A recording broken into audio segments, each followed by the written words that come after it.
it!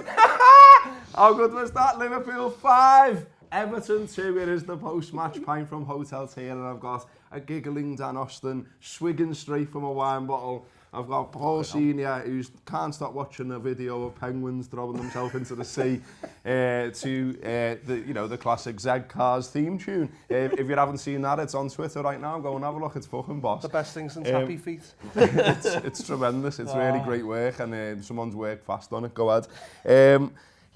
I mean, let's start with the team, I reckon, mate. The team, everyone was absolutely flapping at the team. Everyone looked at the team and just thought, what the fuck's he doing? Why is he resting all these players? Why have all these players come in? Shaq's not played any footy. Adam Lallana's hardly played any footy.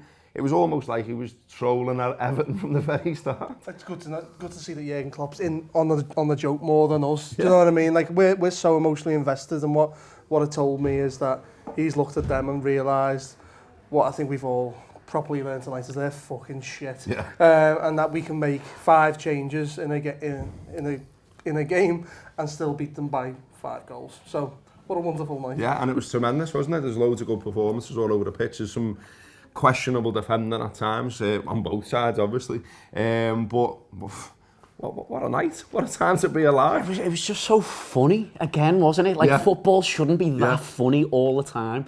Every single time they turn up, and you know what, we get to do it again in a month. Oh, no. They're going to turn up and make themselves look like a gang of dickheads again. And I think the manager is almost in on it to an extent now. In that last year, he brings a lad on who hasn't played for Liverpool for about 2 years, and he scores the maddest last-minute winner possible. So it's like he's gone tonight. How can I make my footy team beat Everton and it be even funnier? And he's gone, I just won't pick all my best players. I'll just leave them out and still make them look like a gang of pricks. And it's what they've done. He's left 5 of them out, including the ones that couldn't play through injury. And then we've scored 5 goals anyway. And I dread to think what he's got in store for them in January, if he can find something even funnier than that. In the competition he fucking hates. Yeah. He's so clear about the fact he hates it. The only way it can possibly get funnier now is if Harvey Elliott scores 3. And it's eminently possible if he starts and they shit their kecks again like they always do. I just love watching us play football against Everton and seeing how can this be dead funny again.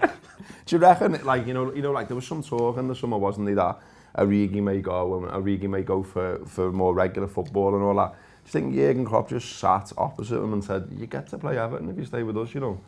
I mean, he fucking loves play. And like, look, you know, piss taking aside, joking aside as well, what a goal. A lad who comes through like the fucking Genk Academy hates Everton more than me. It's unbelievable. I don't think he's Belgian, you know. I think he's from Tubruk on the sly, and that's why he fucking hates them. Divox from Windsor Road. I mean, what can you say? His derby record's phenomenal, isn't it? As Jordan Pickford got reminded this evening, it was a brilliant performance. I mean, we're talking about a period when we're not seeing the best from Bobby Firmino, we're not seeing the best from Mo Salah, and he brings in Shaqiri and Origi, and fucking hell, I mean, there's questions around if they've done that against Barcelona, they're doing this against Everton. Should we be seeing this a bit more often? I mean, my head melted when I seen the team. Like, I was like, what is he doing? Especially after when he did the Solanke one and everyone was nervous around that. We still got the win.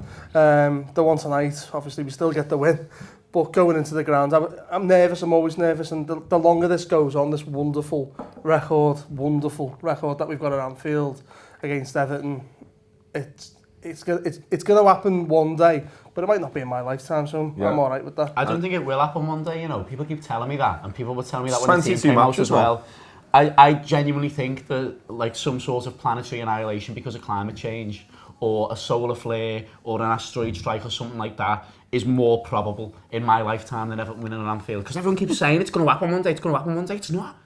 Like, that was scientifically impossible for them to win that game of footy tonight. If you put all the physical parts together, there was no fucking chance one bit. And the more it goes on, the less and less likely it is. I can't believe climate change is the next obstacle. Greta Thunberg's shaped asteroid hit the pitch as Everton goes to score a winner. Honestly. Just one lad going typical Everton. Yeah.